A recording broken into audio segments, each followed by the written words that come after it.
Osobii miti ani isin sosobon. Yookaan nuti eeggaraa isin jiru nuti eeggaraa feetan.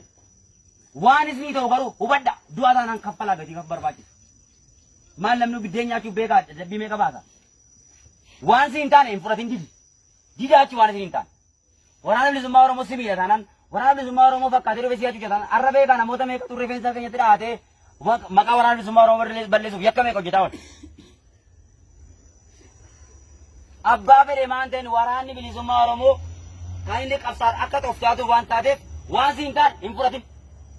Didi jechuudha. Waan isin ta'u fudhadhu. Hin sodaatina. Haga yoomitti sodaanna jaarraa deemi tokko faarii keessa kan garmaa jiru uummata Oromoo malee maaltu jira.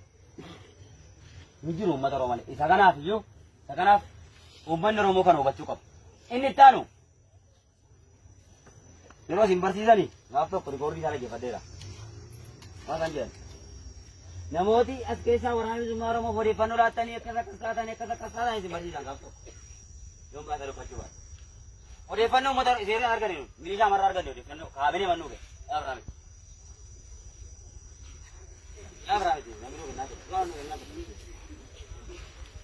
ati garuu ta'uu odeeffannoo nama tokko laatiitu hoyyoo aanaa laatee irratti hidhaa baqate. Sirraa nafu garuu hidhaan reebichi immoo kan sirraa bu yoo ciniinnatte falmatte qofa. Yoo adda kee rasaatti laatte itti fiichu qofa.